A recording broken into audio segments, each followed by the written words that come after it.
Bonjour et bienvenue sur gianovision.tv. Vous êtes au Festival d'été de Shawinigan et je suis en merveilleuse compagnie avec André Waters. Bonjour. Bonjour. Comment ça va? Merci ça va bien, beaucoup toi? d'avoir accepté notre entrevue. Ça fait plaisir. La question qu'on aime poser, c'est on aime ça savoir le cheminement que les artistes ou les gens qui sont en affaires, n'importe quoi, ils font. Parce que quand on te voit, c'est comme si on voyait la réussite. OK. Mais on ne sait pas tout le travail que tu as fait avant tout ça.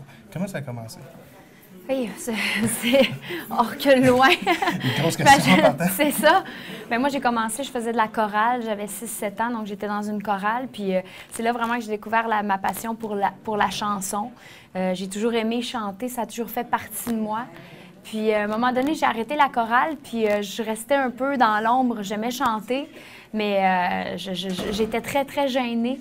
Puis je te dirais que c'est rendu au secondaire. Il y a eu un midi des artistes qui était pour les gens gênés. Ça s'appelait le Midi Musique en vrac. Puis moi, je m'étais inscrite, puis j'étais allée chanter une chanson toute seule devant une foule de gens aussi gênés que moi. Puis ça a vraiment été le déclic. Là, à partir de ce moment-là, j'ai vu la réaction des gens qui ont aimé ma performance à ce moment-là. Fait que là, je me suis dit, OK, je pense que j'ai un certain talent dans ce domaine-là. Je pourrais persévérer puis continuer. Puis, donc j'ai terminé mon secondaire, puis je déménagé à Montréal parce que je suis une fille de Québec.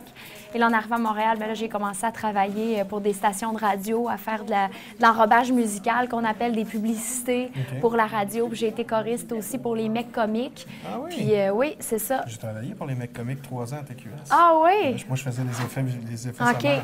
C'est ça. Donc, ben moi, c'était pour leur album. Ils avaient fait un album à un moment donné. On chante toujours mieux dans notre char. Donc, j'avais fait quelques shows avec eux autres. Puis, donc, pendant ce temps-là, je continuais de travailler à essayer de trouver un contrat de disque. Puis, en 2000, j'ai signé mon premier contrat de disque en l'an 2000. Puis, en 2003, mon premier album est sorti.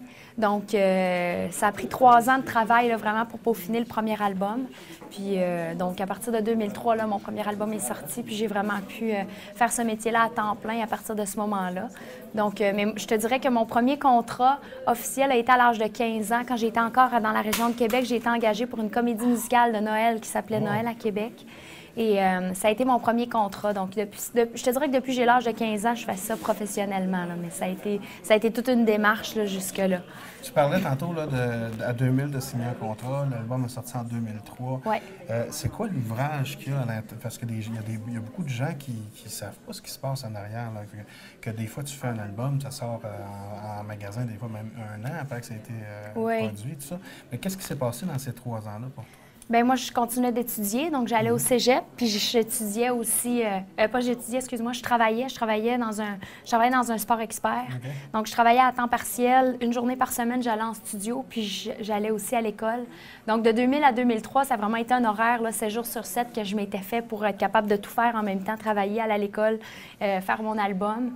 Donc, le travail, c'est vraiment un travail de tous les jours, jusqu'à temps... Avant que le premier album sorte, c'est sûr que, bon, on ne peut pas se mettre à temps plein là-dessus parce qu'il faut qu'on travaille, il faut qu'on paye notre loyer, Moi, j'avais un deal avec mes parents, j'avais une entente, c'était qu'eux allaient m'aider financièrement en appartement à Montréal si je continuais mes études. Donc, j'allais à l'école. Alors, moi, j'ai vraiment tout fait ça en même temps. Puis c'est sûr que ça peut paraître long de 2000 à 2003. 3 ans avant que le premier album sorte, quand tu sais que tu as un contrat de disque et que tu as un album qui va sortir, mais ça prend de la patience. Puis je te dirais que moi, je suis chanceuse que mon album est sorti aussi rapidement. J'avais 20 ans quand mon premier album y est sorti. Donc, ça passe vite, ça va vite. Puis je l'ai fait assez rapidement, là, mais c'est vraiment... Il y a beaucoup de périodes de découragement, puis on ne voit pas le bout des fois, mais l'important, c'est vraiment jamais de se laisser décourager par le temps qui, des fois, est vraiment long. Tu disais que tu étais à l'école, tu étudiais en quoi? J'étudiais en sciences humaines, en psychologie. Ouais. Ça te sert beaucoup aujourd'hui? Oui, c'est ça. Ce que j'aime faire, c'est poser une question ouverte. Okay. Genre, tu me dis ce que tu veux, du sujet que tu veux, quelque chose que tu as toujours voulu dire, que tu n'as jamais eu l'occasion de parler. C'est comme ta minute ou ton 2-3 minutes, là, comme tu veux. OK. Tu peux parler de ce que tu veux. Eh, mon Dieu! Ah, je t'en parle de Je peux parler de ce que je veux. Attends un peu. Quelque chose qui te tient à cœur, que tu n'as jamais eu la chance peut-être de dire. Ben écoute, je peux peut-être parler de la musique qui est downloadée. Je pense qu'on n'en parle pas assez. Moi, j'ai connu ça beaucoup, puis j'ai connu aussi des gens qui m'apportaient leur CD gravé pour que je l'autographie. Donc ça, c'est vraiment... moi, ça fait partie de ma réalité hein, depuis que j'ai lancé mon premier album en l'an 2003. En 2003, là, il y avait vraiment déjà le download existait. Donc moi, j'ai pas connu la musique pas downloadée. Ça a fait partie de ma vie. Mais ce que j'aimerais dire aux gens, c'est peut-être de prendre conscience qu'il y a toujours des artistes derrière la musique qu'on achète. Puis aujourd'hui, en plus, il y a iTunes, il y a Archambault-Zik. Sur Archambault-Zik, on peut aller acheter une chanson pour 1 $. Donc là, il n'y a plus la raison d'un album, ça coûte cher, j'aime juste 2-3 chansons. On offre même aux gens d'aller acheter la chanson qu'ils veulent. Même si je pense qu'un album, c'est vraiment un tout. C'est comme une œuvre d'art, c'est comme un tableau. Un tableau, on n'achète pas juste le carré en bas à droite, on achète le tableau. Un album, c'est vraiment une œuvre, donc c'est entier. Puis, il faut se dire aussi que surtout, bien, au Québec, c'est les artistes québécois qu'on achète, c'est nos artisans, c'est notre culture. Donc, moi, j'encourage vraiment les gens à acheter la musique québécoise. Bien, je suis bien d'accord, tu es bien gentil et puis on est honoré de t'avoir eu en entrevue. Hey, bien merci. Merci beaucoup. Merci à et toi. Je te souhaite un bon show. C'est gentil. Merci.